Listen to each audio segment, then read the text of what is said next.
महोदय श्री आदुराम जी, प्रियंका मैम और अन्य पधारे हुए जनप्रतिनिधिगण साहिबान, सामान्य जिला कलेक्टर महोदय, एसपी साहब, सीओ साहब और हमारे समस्त साथी अधिकारीगण और सबसे महत्वपूर्ण हमारे समस्त पत्रकार साथियों,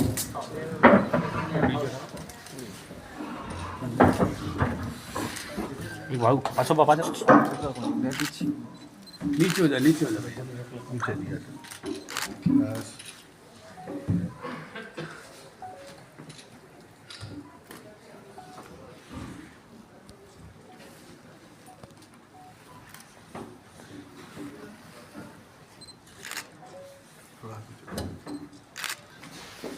ओके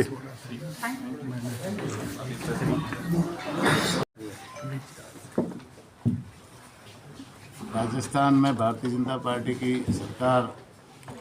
का 1 वर्ष का कार्यकाल 15 दिसंबर को पूरा हो रहा है और 1 साल के कार्यकाल में हमारे लोकप्रिय मुख्यमंत्री जी माननीय भजन लाल जी के नेतृत्व में सरकार ने बहुत ही बढ़िया काम किए हैं। माननीय हमारे देश के लोकप्रिय प्रधानमंत्री नरेंद्र मोदी जी के विकसित भारत को लेकर के मोदी जी के संकल्प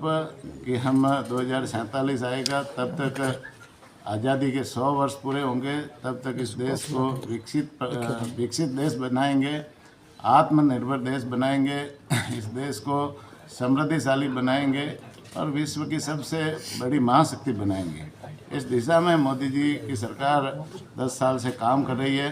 और उन्हीं के संकल्प को पूरा करने के लिए माननीय भजन लाल जी के नेतृत्व वाली सरकार ने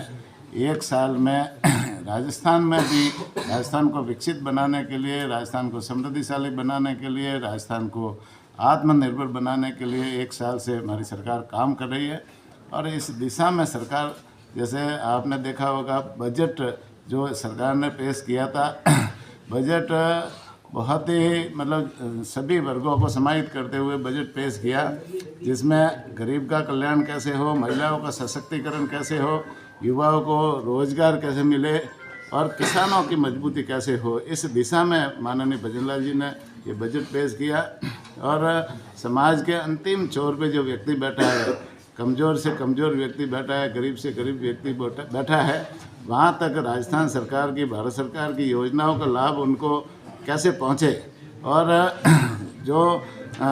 बिजली, पानी, शिक्षा, सड़कें, ये सारी जो सुविधाएं सब समाज के अंतिम छोर तक पहुँचे, इस दिशा में हमारी सरकार काम कर रही है। और बजट में जो उन्होंने जो घोषणाएं की थी, उन घोषणाओं को पूरा करने के लिए हमारी सरकार के सभी मंत्रियों को हर जिलों पे प्रभारी मंत्रियों को लगा रखा है और उनकी क्रियान्विति की समयबद्ध तरीके से पूरी प्रक्रिया पूरी हो जाए, इस दिशा में हमारी सरकार काम कर रही है। पहले भी कई सरकारों ने बजट पेश किए, लेकिन जो ऐसा लोक लुभावना बजट वो सरकार अंतिम साल में पूरा करती है। लेकिन माननीय भजन लाल जी ने पहले ही साल में अच्छा बजट पेश किया और उस बजट को भी क्रियान्वित करने के लिए हमारी सरकार पूरा प्रयास कर रही है और पूरा कोशिश करेगी 100% हम उनकी क्रियान्विति करें। साथ ही साथ में जो कई हमारी घोषणा थी, उन घोषणाओं को पूरा करने का काम भी माननीय भजन लाल जी ने किया है। जो 45% से 50% जो हमारी जो पार्टी की घोषणाएं थी, वो घोषणाएं अभी 1 साल के कार्यकाल में ही उन्होंने पूरी की है। जैसे 450 रुपये में गरीब परिवारों को गैस के सिलेंडर देने की घोषणा थी, वो गैस के सिलेंडर देना हमने चालू कर दिया है। पेट्रोल डीजल के रेटों को कम करने की घोषणा की, तो वेट में पहले ही कैबिनेट में वेट टैक्स 2% घटा करके उसको वेट टैक्स करके मैं 375 से लगाकर 7.5 रुपये तक डीजल पेट्रोल में रेट घटाने का काम भी किया है। पेंशनधारी जो लोग हैं, जिनको 1000 रुपये की पेंशन मिल रही थी, उनको 15% बढ़ाने की घोषणा की थी, तो 15% बढ़ा करके अब 1150 रुपये वो पेंशन उनके खातों में सीधी जा रही है। किसानों को किसान सम्मान निधि है वो बढ़ाने की घोषणा की थी, तो राजस्थान सरकार ने 2000 रुपये जो किसान सम्मान निधि बढ़ा कर देना भी शुरू कर दिया है। कल 703 करोड़ किसानों के खाते में सीधे जमा डीबीटी के माध्यम से हुए। इसी तरह से जैसे और भी जो घोषणाएं थी, गेहूं का समर्थन मूल्य बढ़ाने की घोषणा थी, तो तो 2275 रुपये भारत सरकार देती है और 125 रुपये बोनस राजस्थान सरकार ने देना शुरू कर दिया है। बिजली पानी के क्षेत्र में और भी जैसे काम करने की जो घोषणाएं थी, कई जगह अभी जैसे नए GSS भी स्वीकृत किए हैं, काम अभी प्रक्रियाधीन है। पानी के क्षेत्र में भी कई बड़ी बड़ी परियोजनाएं जैसे ERCP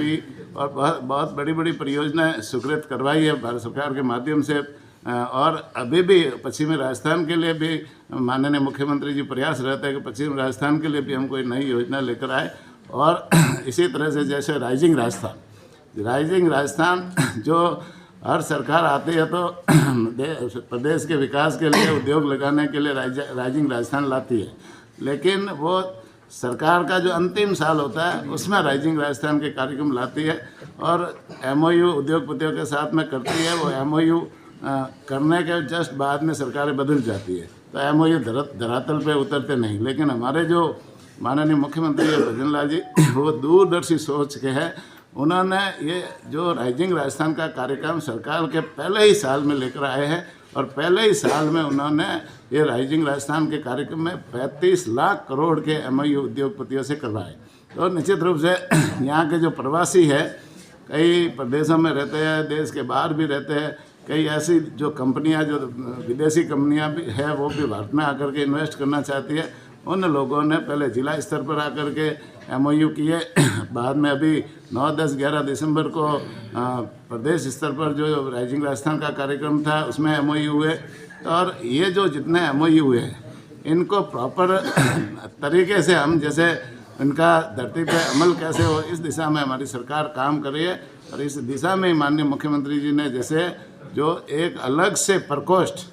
ये जो MOU हुए उनके निस्तारण के लिए एक अलग से विभाग खोलने की घोषणा की है और वो विभाग पूरी 4 साल तक मॉनिटरिंग करेगा, इन MOU को धरातल पर उतारने का काम करेगा। साथ ही साथ में